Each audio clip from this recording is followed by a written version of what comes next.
45 seconds or a minute to give commentary in order to plow through this. Okay, so you ready for that? Yeah, yeah, I'm good. Okay, so I'll do play by play. You do you do color.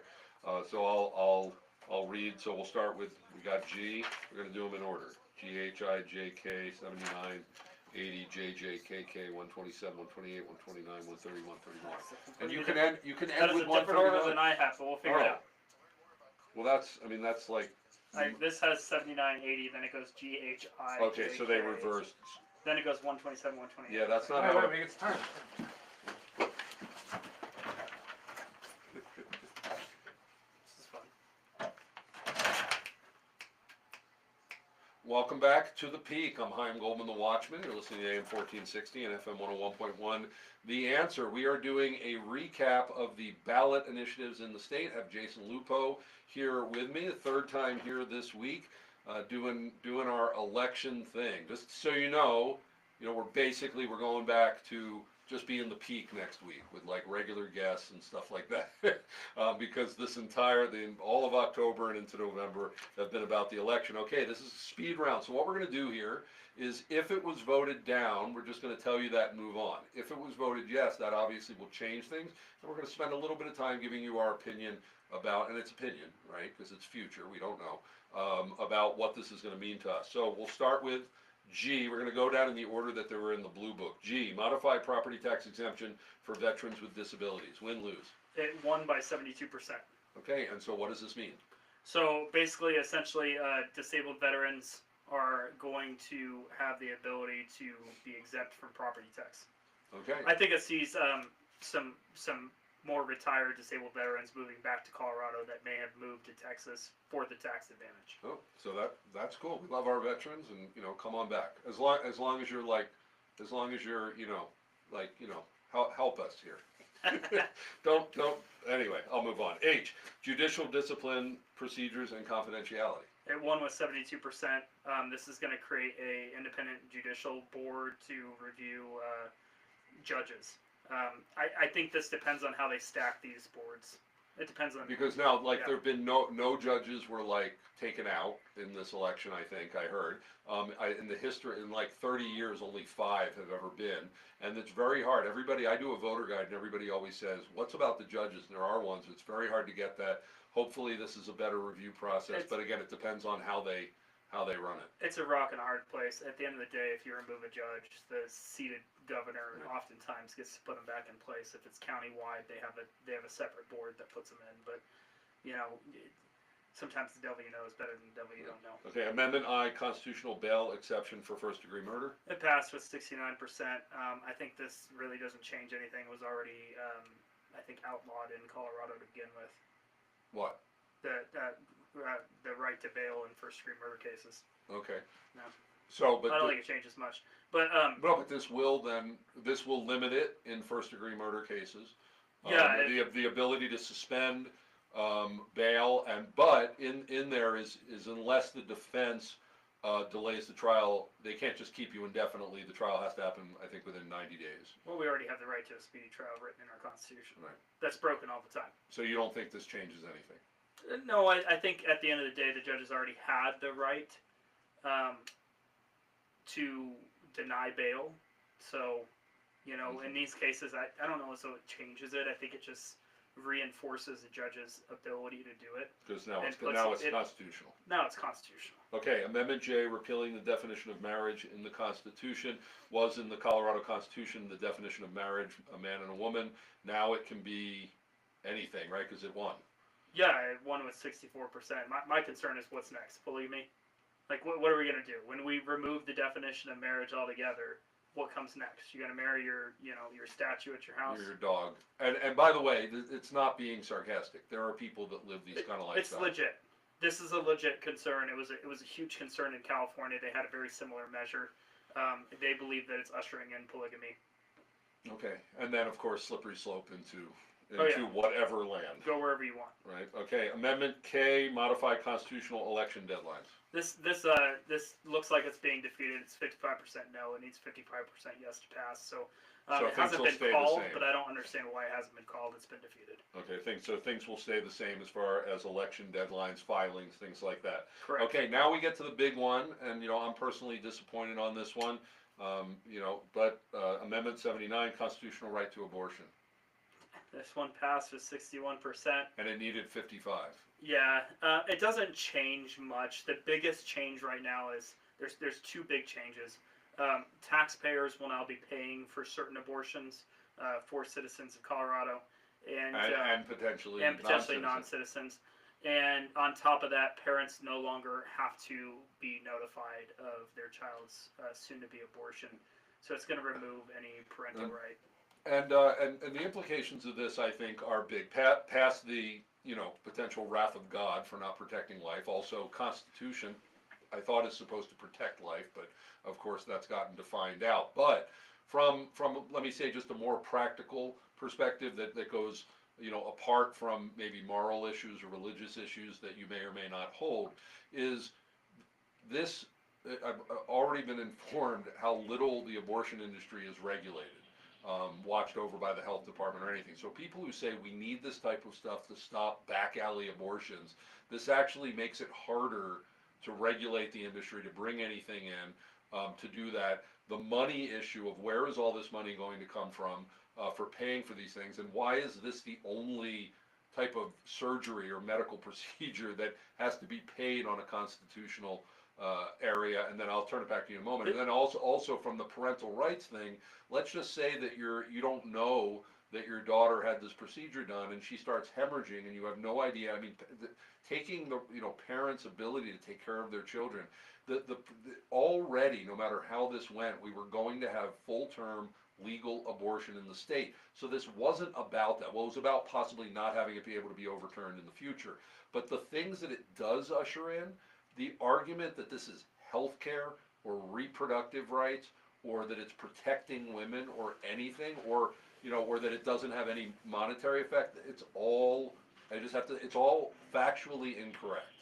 And so this was something that was, I think, perpetrated on the people of Colorado in a way that was very disingenuous, but now we're going to have to deal with it. Jason? This also brings a very interesting legal dynamic with, I think it was Pueblo City Council who passed an ordinance to not allow late-term abortion clinic in Pueblo. And so when we go back to these zoning stuff with these cities, home rule cities and counties not allowing some of these clinics in their county or city, this may toughen the battle that the cities and counties are going to face if they're still trying to prohibit it. So if we wanted to have a city that is we already protected, do. But I'm saying, like, Yeah. if Colorado Springs wanted to decide that no abortions here, this makes it a lot more difficult to do. Yeah, which I mean, I don't even know for at this home point. We're going to find out very quickly because Pueblo's already done it, right? Pueblo's already said, no, we're not having a late-term abortion clinic in our city. And so we're already going to see this play out at the Colorado Supreme Court and probably further. What I want to see, which is interesting to me, is we have all this thing when they're constitutional shall not be infringed.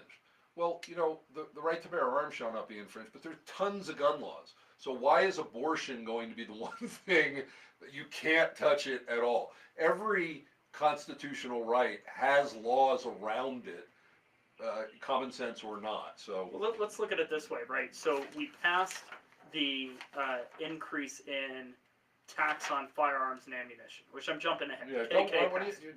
But it goes back to the infringe on the rights. The problem is that the people who are voting for this, they claim that they're protecting the minority classes. Well, when you're adding taxes and adding hurdles for a certain population right, to own a weapon, people with money don't care about another 6%. Your minority groups are the ones that are being hurt the Right. most, and those are the ones that you're claiming to protect. It doesn't make any sense. Figure out what your priorities are, and I don't care what you believe in, but stand by it. Yeah, but we know the narrative always changes. Just whatever nuts. whatever proves their point. It doesn't have to be logical, and that's hard, and that's why, I mean, generally, and I know this is a vast swath, but generally on the conservative side, we like things to be logical, and the other side really confuses us. How much lack of integrity, I would just say, not sticking to one line and shifting continually. Okay, Amendment 80, constitutional right to school choice. This was an interesting one that a lot of people on quote unquote both sides opposed. One, on the I'd say mostly the Democrat side or the liberal side, not wanting to interfere with anything that breaks the lock of public education and money going to public education going elsewhere. But those on the conservative side, especially homeschool side, picked up on this little thing about granting the right of school choice, which by the way, we have school choice. Like you can go anywhere, any district, but granting it to the child, not the parent, was very concerning, and also how the money attachments to this may have actually infiltrated things. Well, I think people misunderstood what would be required for quote unquote a voucher program, which the Dems were claiming that this was going to usher in. We have a part in the Colorado Constitution that prohibits the use of state public funds for Christian or non-secular education. And this is putting the cart before the horse. What we should have done was we should have removed that portion of the Colorado Constitution first if people are actually wanting a voucher program, which I don't disagree with the voucher program. The money should follow the child. But we also want to make sure that Colorado can't supersede their powers when it comes to homeschool education and Christian education. And so this right to school choice lost, and what were the numbers on that? It barely lost. 51.8% of the vote was a no. Okay, and we may have time for one or two more before the break, and then we'll continue in the next segment. JJ, retain additional sports betting tax revenue? It's another money grab. It passed overwhelmingly, 76%. That's another sin tax. Anybody that thinks that you can't legislate morality, this is an attempt to legislate morality. Same with KK. We need to stop this. If you're going to have a sin tax, make a sin tax for everything. Keep it the same. Okay. Put sugar in there. Okay. Do we have time? We have like KK. Can we do it real quick, or we want to push it to the next segment? Well, we kind of already touched on KK. Passed barely, 54.1%. And so this is adding an extra 6% to gun purchases, ammunition purchases. Yeah, it's stupid. I'm amazed that in this state that would pass. Like, I mean, it barely passed. It's JJ passed with 76%. KK passed with 54%. Okay, well that's not barely. I mean that's pretty solid in a way. But at the same time, this is not about, these elections are not about swing voters. It's about who stayed home. I mean, stop staying home, go out and vote. I don't understand. Make sure your neighbors vote. This isn't about swinging somebody, it's about making sure everybody gets out. Okay, you're listening to The Peak. I'm Chaim Goldman, the Watchman. When we come back, we're continuing to go through ballot initiatives and what it means to you. Let me find out what happened. What happened to the pumpkin? I have no idea why it was turned off for some reason. I must have done it when I ran in there just before I started. I don't know. Oh, that's right. Or after I ramped it down. The Gabe Evans congressional race is still too close to call. So we've been on. Are we back with video? We've been back on YouTube and not Facebook. I have time for Facebook. We gotta solve this, man. Well, it's really the computer thing turning off. I was just overhearing your discussion on KK, and it might be worth mentioning if you do talk about it later, that the 6.5% tax is on top of the already 10% federal tax, on top of the already 8% county sales tax, meaning that you're somewhere around 25% nearly sales tax on firearms now. Well, the 6% is on top of the tax, too, not just. There's already a federal tax on them. There's already a federal tax. There's already a county sales tax on a firearm. No, but I'm saying, but it's not 6% on top of the tax. On the federal one it is. I don't know on the county one if it is or not. Okay. But that's a state one, and there's already county sales tax. So are you sure about that number that we're with? I'm just saying it's in addition to the tax that's already on there. So there's already a federal tax when you buy a firearm. Yeah, if you pull it up there, there's already a federal tax, and you have to pay for the FFL transfer on top of that. They're just trying to nickel and dime people out of firearms is what they're doing. Right, okay, so do you have that number that's accurate, over 20%? But the gun makers are charged a federal excise tax, not the citizens. Right, so they just added into the price. Yeah, It's very, very, very similar to how they do tobacco tax in a lot of ways. So Similar. it's gonna be added to the cost of the weapon, but it's not directly passed to the consumer. So, still passed to the consumer. Yeah, of course it's passed to the consumer, but businesses have to pass That's it. how they get around some of this stuff. But, so you're saying it's over 20% with Well, all this stuff? that's just the math if you 10%. tally them all up on. It's 10% for handguns, 11% for ammunitions, for for federal excise tax for the gun makers, and then you add on the state sales What tax. happens if not be infringed? The one thing, some They're saying it's not being infringed. You can still own it. You just can't. But that's an have heard on, infringement. have heard on some Listen, gun people forums. should be able to own their frickin' machine guns. Okay, so then we should put a 1,000% tax on abortion, and then Colorado will pay that tax. Well, when we take control of the legislature, we can do that. We'll do it.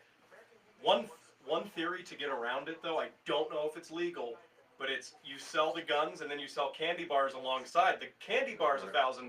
The Hey, guns, what's the Jim Miller ran on? Jim Miller is it's 244 and it's on ballots. So anyway, carry on.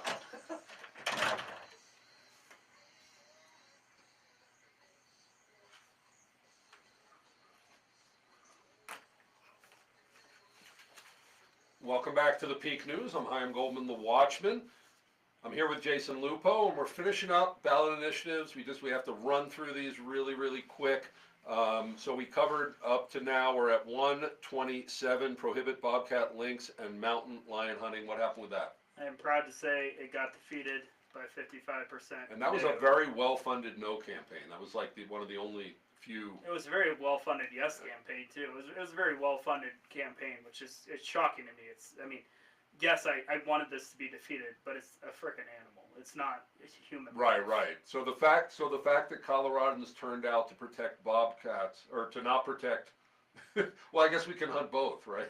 Hey, listen, we came out to protect our rights to kill babies and animals.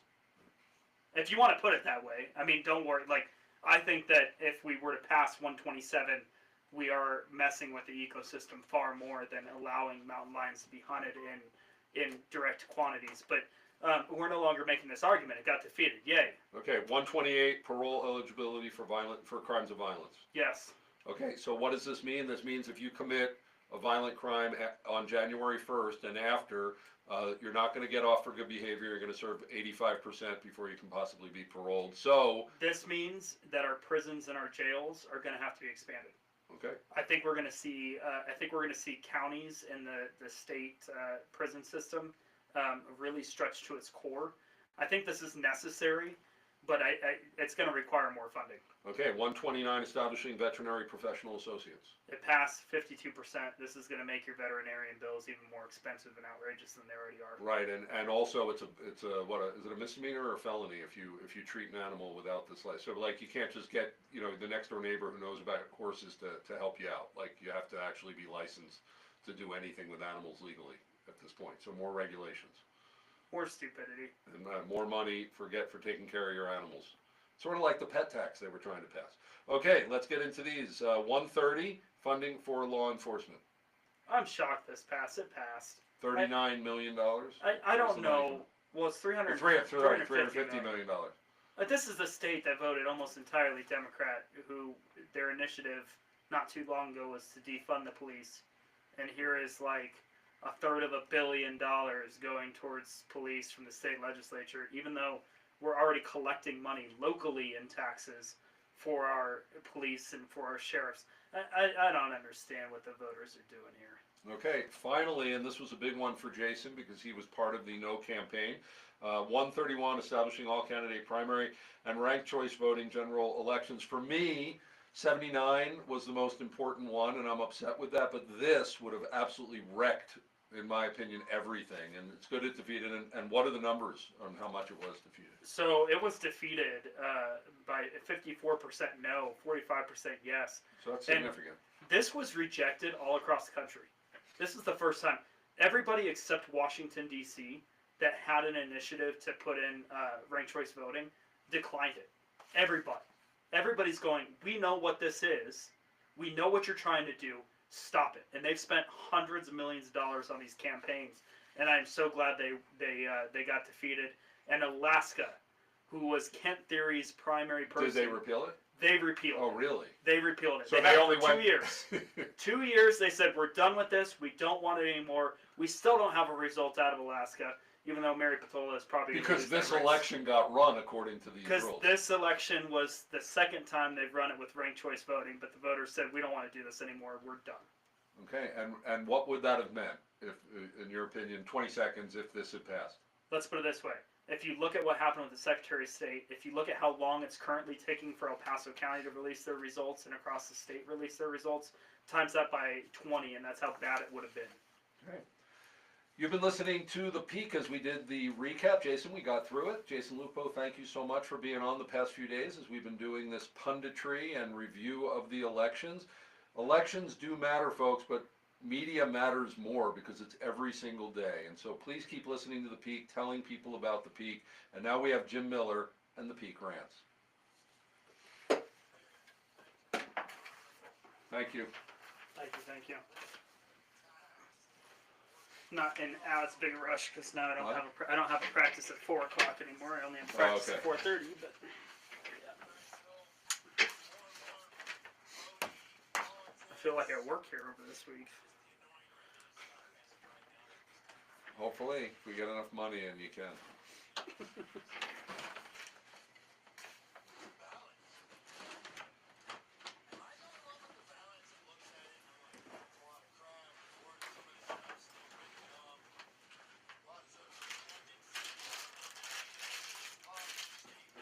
It was fun. I think we already ran this one.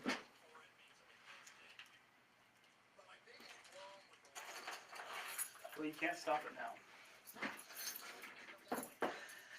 See you later, hon. Thanks for having me on. Thanks, Jason. Thank you. Good shows. Thank you.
It's because it's anonymous.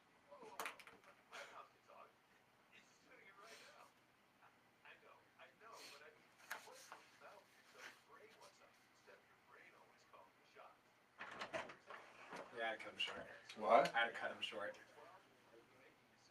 Okay. I cut Jim short, yeah. Okay. Like Well, you 4 told me. seconds. By the way, you didn't tell me. Like I had to ask right before. Yeah, I would have run. I would have run to 5. I mean, I ended.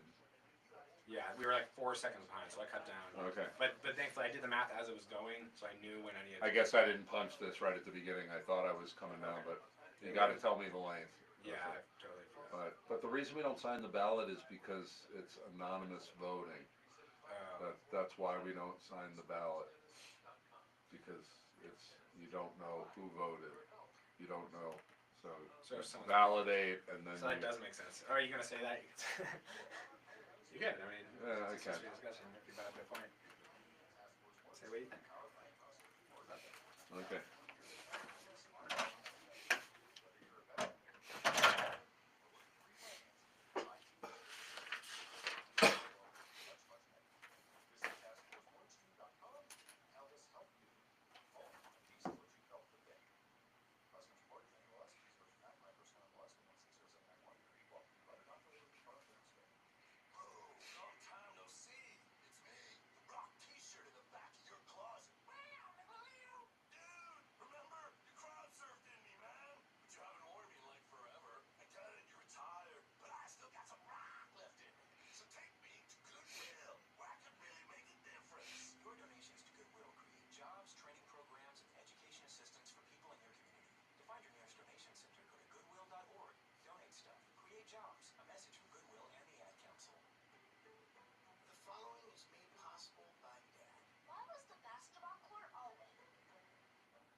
Thank you for joining us on the Peak. The official announcement.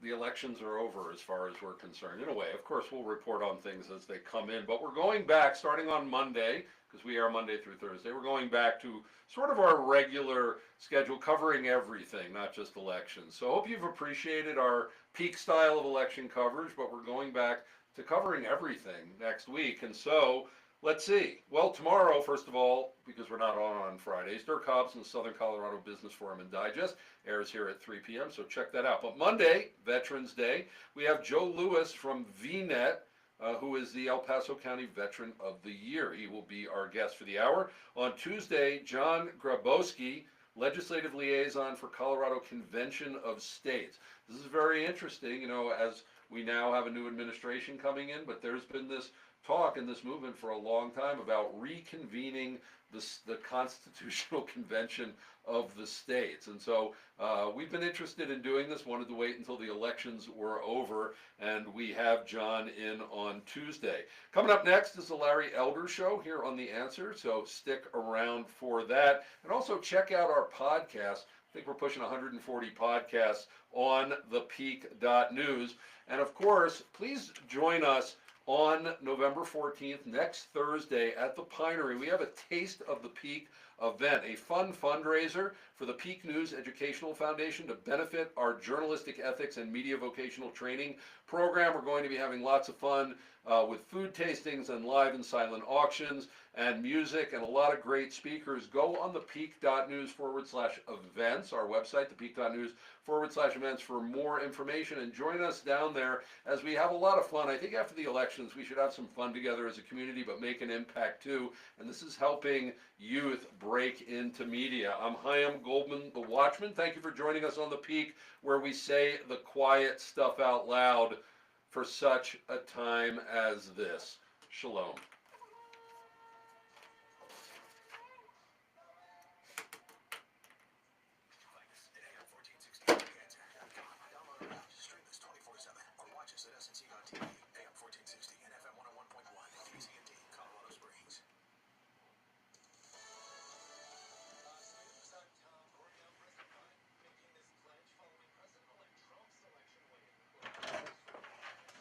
Thank you, my son. You're welcome. So one thing to know about the live stream. Can I need to make some phone calls real quick. Well, just this is on Facebook, so you stop the Facebook live stream, but it's still on YouTube until you go onto the Riverside tab. So all and this here. time, so have you gone and clipped that stuff? Because I've sat here having, Yeah, lots of I've gone and discussion. clipped it. It seems I looked. no, back, like going back for a week or more. it seems like we haven't